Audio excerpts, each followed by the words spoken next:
संविधान का सत्य निष्ठा से पालन करूंगा एवं अपने पद की गरिमा बनाए रखूंगा। मैं रवि प्रकाश मेहड़ा राजस्थान की समस्त अनुसूचित जातियों की एकता, उनकी गरिमा और उनके सर्वांगीण उत्थान के लिए समर्पित भाव से कार्य करूंगा। Doctor Ambedkar memorial welfare society Rajasthan के कोषाध्यक्ष पद पर निर्वाचित घोषित किया गया हूँ। मैं हमारे उदारक एवं सतत प्रेरणा के स्रोत परम पूज्य बाबा साहेब डॉक्टर अम्बेडकर के नाम पर शपथ लेता हूँ कि मैं सोसाइटी के संविधान का सत्य निष्ठा से पालन करूँगा एवं अपने पद की गरिमा बनाए रखूँगा। मैं दयानंद सक्करवाल राजस्थान की समस्त अनुसूचित जातियों की एकता, उनकी गरिमा और उनके सर्वांगीण उत्थान के लिए समर्पित भाव से कार्य करूँगा। जय भीम, जय भारत। ये 4 उन गणमान्यों की शपथ है जिन्होंने बाबा साहेब डॉक्टर भीमराव अंबेडकर को साक्षी मानकर ये शपथ ली। एवं अपने पद की गरिमा बनाए रखूंगा।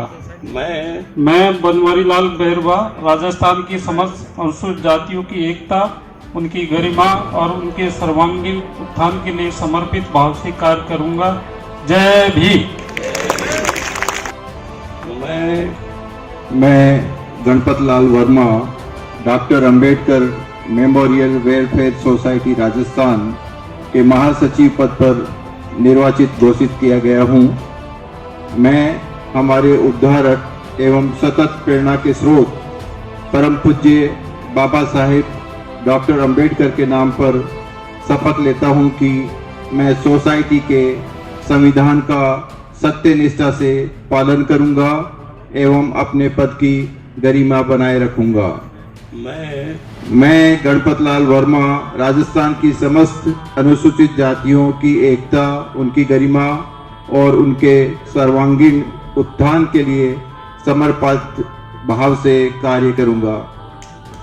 क्योंकि 7 साल के बाद चुनाव के बाद doctor Ambedkar memorial welfare society को नया अध्यक्ष, महासचिव, कोषाध्यक्ष और उपाध्यक्ष मिल गया है। 13 नवंबर को हुई इस वोटिंग में करीब 70,000 लोगों ने मतदान किया। 1980 की सबसे पुरानी और सर्वोच्च संस्था में शामिल doctor Ambedkar memorial welfare society का चुनाव बेहद दिलचस्प रहा है, क्योंकि इस चुनाव में डॉक्टर रवि प्रकाश मेहड़ा ने करीब 35,589 वोटों से जीत हासिल की और अध्यक्ष पद पर कब्जा किया, तो वहीं उपाध्यक्ष पद पर बनवारी लाल बहरवा ने जीत हासिल की, जिन्हें 23,218 वोट मिले। तो वहीं महासचिव पद पर गणपत लाल वर्मा 34,431 मतों से विजय रहे, तो वहीं कोषाध्यक्ष पद पर दयानंद सक्करवाल को 35,281 मत मिले और जीत हासिल की। सभी जीते हुए प्रत्याशियों का शपथ ग्रहण कार्यक्रम बेहद खास रहा, जहां बाबा साहेब को याद कर इस कार्यक्रम की शुरुआत की गई और समापन भी बाबा साहेब के विचार और उनको याद पर ही किया गया। इस जीत में सबसे बड़ा चेहरा अध्यक्ष पद पर जीते एडीजी क्राइम रवि प्रकाश मेहड़ा का है, जिन्होंने इस पद पर जीत हासिल की। इस मौके पर रवि प्रकाश मेहड़ा ने गुलाबी टाइम्स से बातचीत की है। डॉक्टर अंबेडकर वेलफेयर सोसाइटी के चुनाव परिणाम आ गए हैं। एडीजी क्राइम रवि प्रकाश मेहड़ा जी, जिन्हें एक नई जिम्मेदारी मिली है, समाज में अध्यक्ष पद मिला है। सर, क्या कहेंगे, दोहरी जिम्मेदारी अब आप संभालने वाले हैं? निश्चित रूप से doctor Ambedkar memorial welfare society के जो अभी चुनाव हुए हैं और हमारा पैनल भारी बहुमत से जीता है, ये भारी बहुमत के कारण हम पे जो जिम्मेदारी समाज ने दी है, उस जिम्मेदारी को हम पूर्ण रूप से पूरे अपने तन मन धन से उसको पूरा करने का प्रयास करेंगे और समाज को एक दिशा देने की कोशिश करेंगे, युवाओं की ऊर्जा को एक दिशा देने की कोशिश करेंगे और जितने भी योजनाएं सरकार के द्वारा बनाई जाती हैं अनुसूचित जाति के लिए और कमज़ोर वर्गों के लिए, उन योजनाओं का प्रभावी रूप से क्रियान्वयन कैसे आखिरी आदमी तक हो, उसको सुनिश्चित कराएंगे।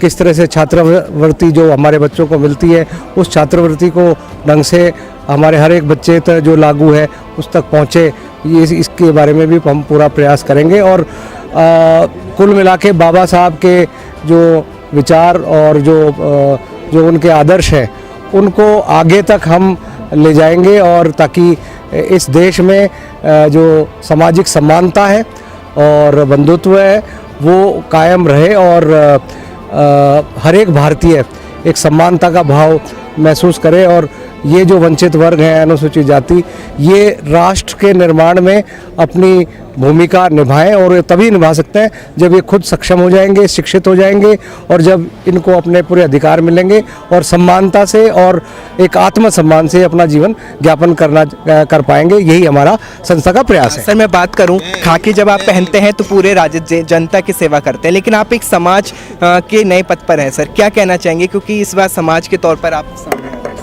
देखिए, हम में से हर एक सामाजिक प्राणी है एक, और हमारी जो भारतीय व्यवस्था है, जिस तरह की जातिगत व्यवस्था में, उसमें दुर्भाग्य से कई बार जो समाजों में विघटन है और बिखराव है, ये मिटना चाहिए। और हम चाहेंगे हमारे समाज में भी जो बिखराव है इंटरनल, आंतरिक रूप से, उसको हम जोड़ें और दूसरे समाजों से भी कंधा से कंधा मिला के हम राष्ट्र के निर्माण में अपना पूर्ण योगदान दें और इस देश की प्रगति में हम आगे निरंतर अग्रसर रहें, जैसा बाबा साहब चाहते थे। सर मेरा आखिरी सवाल है, आपने अपने मैनिफेस्टो में बात की बाबा साहब की, अगर मैं बात करूं राजस्थान की सर, राजस्थान में कई दलित मुद्दे हैं जो अब तक नहीं मिट पाए हैं, किस तरह से सर आप इस पर जोर देंगे, क्योंकि ये सबसे बड़ा सवाल है जो उम्मीद आपसे की जाएगी सर? देखिए, सबसे बड़े जो मुद्दे हमारे सामने हैं वो हमारे जो वंचित वर्ग हैं, जो ग्रामीण क्षेत्रों में जो हमारे साथी रहते हैं, जिनको योजनाओं का नहीं पता है, जिनको अपने अधिकारों का नहीं पता है, उनको एक इकोसिस्टम तैयार करके, माहौल बना के उनको किस तरह से एम्पावर करना, सशक्त करना है, ये बहुत बड़ी हमारी जिम्मेदारी है। क्योंकि जब तक व्यक्ति आखिरी सीमा तक, आखिरी लाइन तक सशक्त नहीं होगा, वो अपने अधिकारों के लिए उसको जागरूक नहीं होगा, वो अपने अधिकारों के लिए नहीं लड़ पाएगा। रोज़ रोज़ कोई व्यक्ति जयपुर से जाए, कोई जिला मुख्यालय से जाए किसी गांव में उनके अधिकारों के लिए लड़ने के लिए, वो तो निश्चित रूप से जब तक वो सक्षम नहीं होते हैं जाना पड़ता है। लेकिन हमारा ये प्रयास रहेगा कि आने वाले समय में हमारा प्रत्येक व्यक्ति एम्पावर हो और उसके अब वो जागरूक हो और अपने अधिकारों के प्रति सजग हो, ताकि वो अपने अधिकार प्राप्त करने में सरकारी एजेंसियों से और सरकार से और दूसरों से वो अपना पूरा योगदान कर सके। अध्यक्ष पद पर जीते रवि प्रकाश मेहरिडा एक बड़ा चेहरा है जो संस्था के लिए पूरे राजस्थान के लिए उभर कर आए हैं। इस पद पर उपाध्यक्ष पद पर बनवारी लाल बैरवा जीते, जिसके बाद उन्होंने जीत पर क्या कहा वो सुने। Doctor Ambedkar memorial welfare society की प्रदेश कार्यकारिणी के चुनाव 13 तारीख को संपन्न हुए और कल से मतगणना चालू थी। आज रात को वो पूरी होकर के रिजल्ट डिक्लेयर किए गए हैं। उसमें हमारे अध्यक्ष पद पर डॉक्टर रवि प्रकाश मेहरिडा साहब जो एडीजी क्राइम है वो भारी मतों से जीते हैं और मैं खुद बनवारी लाल बैरवा वरिष्ठ उपाध्यक्ष पद पर निर्वाचित हुआ हूं और हमारे साथी गणपत लाल वर्मा जी महासचिव पद पर और जो दयानंद सक्करवाल साहब कोषाध्यक्ष पद पर जीते हैं। ये चुनाव वेलफेयर सोसाइटी के इतिहास में बड़े महत्वपूर्ण चुनाव थे, क्योंकि इससे वेलफेयर सोसाइटी को, अनुसूचित जाति समाज को एक नई दिशा मिली है और हमें उम्मीद है कि जो कार्यपत्रक हमने तैयार किया है उस पर हम 3 साल काम करेंगे और समाज का उत्थान करने में अपना योगदान देंगे और बाबा साहब की विचारधारा है उसको आगे बढ़ाने के लिए हम काम करेंगे। आज भी समाज के साथ में जो दलित उत्पीड़न की घटनाएं होती हैं वो बड़ी चिंता का विषय है और दूसरा जो सरकार की योजना है उनका लाभ भी हमारे लोगों को नहीं मिल रहा है। एक तरफ आरक्षण को समाप्त करने का प्रयास किया जा रहा है, बाबा साहब के संविधान के साथ छेड़खानी करने का प्रयास किया जा रहा है और जो प्राइवेटाइजेशन, निगमीकरण, निजीकरण, ये सब करने से हमारे हक और अधिकार छीने जा रहे हैं। तो हम लोग इस वेलफेयर सोसाइटी के माध्यम से समाज को जागरूक करके एकजुट करने का काम करेंगे और अपने हक और अधिकार की लड़ाई को लड़ेंगे। धन्यवाद। वेलफेयर सोसाइटी को नई दिशा और दशा बदलने की कोशिश है, लेकिन ये चुनाव बेहद दिलचस्प और खास रहा है। पूर्व आईजी सतवीर सिंह ने इस चुनाव को बेहद दिलचस्प बनाया और एक अहम भूमिका निभाई। इस मौके पर उन्होंने गुलाबी टाइम्स से बातचीत की। 7 सालों बाद में जो चुनाव हुए हैं ये निश्चित रूप से एक परिवर्तन का एक रास्ता है और इस रास्ते से हम बाबा साहब के जो विचारधारा है, उनके जो सपनों का भारत है, उसको पूरी टीम के रास्ते से राजस्थान के हर अनुसूचित जाति के व्यक्ति की सहायता लेकर के इसको पूरा करने के प्रयास की दिशा के अंदर एक मील का पत्थर साबित होगा। सर, राजस्थान में बहुत से दलित मुद्दे हैं जो उठते सामने आते हैं, किस तरह से सर अब काम होगा? नया एक मैकेनिज्म डेवलप किया जाएगा जिससे कि देखिए, जो भी समाज संगठित होता है, संगठित समाज के साथ कभी भी अत्याचार नहीं होते हैं। तो हम सबसे पहले अपने समाज को संगठित करेंगे जिससे कि अनुसूचित जाति आयोग की सबसे सर्वोच्च संस्था के चुनाव को जीतने के बाद प्रत्याशी काफी खुश दिखे। कोषाध्यक्ष पद पर जीते दयानंद सक्करवाल ने क्या कहा, वो सुनिए। Doctor Ambedkar memorial welfare society के जो चुनाव हुए हैं ये बहुत ही ऐतिहासिक चुनाव हुए हैं और साथ साथ में चुनाव हुए हैं। अनुसूचित जाति की सर्वोच्च संस्था है, इसलिए हम सब लोग प्रतिबद्ध हैं अनुसूचित जाति के उत्थान के लिए और उन पर होने वाले अत्याचारों को रोकने के लिए। तो ये हमारा संदेश रहेगा और कार्य रहेगा कि हम अनुसूचित जाति के विकास के लिए हमारे तन मन धन से इसका काम करें। जिस समाज ने हमें इस मुकाम तक पहुंचाया और भारी मतों से विजय की है, ये एक तरफा जीत थी, तो हम समाज के प्रति बहुत कटिबद्ध हैं कि समाज को उच्चतर पायदान पर ले जाने के लिए हम जितना सरकार से, समाज से और जनता से जो संघर्ष करेंगे वो अवश्य करेंगे। हर उम्मीदवार की जीत के बाद समाज और संस्थान को आगे बढ़ाने का जोर दिया है और शपथ कार्यक्रम में पहुंचे लोगों ने भी अपनी क्या राय थी हम आपको सुनाते हैं, क्योंकि संस्था के सपोर्ट में पहुंचे वकीलों ने भी इस चुनाव पर खास बातचीत की है। जिस तरीके से बीते 7 सालों के कार्यकाल को ख़त्म करके आज नए कार्यकारिणी जीत कर आई है, कहीं ना कहीं मैं कहना चाहूँगा कि डॉक्टर रवि प्रकाश मेहरा जी के नेतृत्व में ये कार्यकारिणी, जितना मैं समझ पाता हूँ, जितना मैं देखता हूँ, बहुत ही जम्बो का कार्यकारिणी है। वेरी लिटरेट लोग हैं चारों, और कहीं ना कहीं सरकार में और समाज में इनका एक कितना बड़ा मतलब, इनका बड़ा हाथ है कि कहीं ना कहीं मेरा ऐसा मानना है कि समाज की परिकल्पना बदलेगी, समाज में विकास होंगे, अनुसूचित जाति पर जो लगातार अत्याचार और उन अत्याचारों पर रोक लगेगी और समाज को एक बहुत बड़ी मजबूती की ओर लेके जाने में क्षमता है इनमें। Sir thank you. सबसे पहले तो आपने मुझे बोलने का मौका दिया।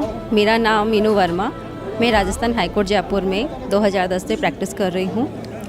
और सबसे पहले मैं नवनिर्वाचित जो कार्यकारिणी है उनको धन्यवाद और बधाई देती हूँ।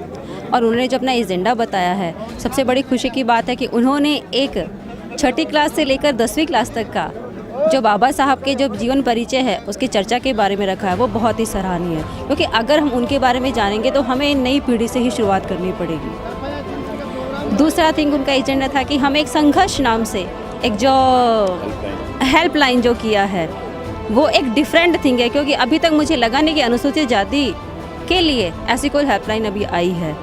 तो वो भी एक सराहनीय प्रयास होगा और उनके जितने भी एजेंट हैं वो सारे ही अनुसूचित जाति के लिए बड़े ही अच्छे हैं और सराहनीय हैं। और चाहती हूँ कि नई जो कार्यकारिणी है वो देश समाज के उत्थान के लिए आगे से आगे और अच्छे से अच्छे कार्य करें। Thank you. मैं सबसे पहले नवनिर्वाचित कार्यकारिणी को धन्यवाद ज्ञापित करता हूं कि इस तरह आपने जो मतदान प्रणाली का प्रयोग करते हुए 99% जो जीत हासिल करी है, मतदाताओं का प्यार है जो आपको चुना है। पिछले 7 वर्षों में जो भी पूर्व अध्यक्षों ने जो कार्यकाल किया उसको मैं दोहराना नहीं चाहता, क्योंकि पक्ष और विपक्ष दोनों पक्ष होते हैं। जिस तरह मतदान प्रणाली हुई, अधिवक्ताओं ने इसमें पूरी तरह हाई कोर्ट से लेकर सेशन कोर्ट तक अपनी रिटों को में संघर्ष किया और हर रिट को डिसमिस कराया, क्योंकि हमारे परिवार का चुनाव है, हमारे समूह का चुनाव है।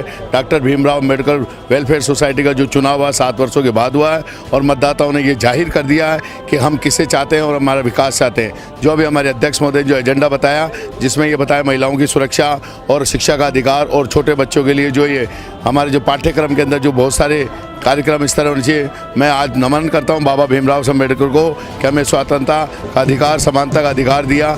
मैं और सभी पधारे हुए साथी अधिवक्ताओं से और पधारे हुए मेरे जनसमूह और प्रेस मीडिया सबका तहे दिल से धन्यवाद करता हूं। सुरेश कुमार खींची, राजस्थान हाईकोर्ट एडवोकेट। पूरे 7 साल के इंतजार के बाद सबसे बड़ी और सबसे पुरानी संस्था को उनका अध्यक्ष मिल गया। अब देखना होगा कि संस्था समाज में कैसे काम कर पाती है और वादों के साथ जनता के विश्वास पर और भरोसे पर कितना खरा उतर पाती है, क्योंकि चुनौती जनता के विश्वास और भरोसे की है, जिसे कायम रखना सबसे बड़ा लक्ष्य होगा।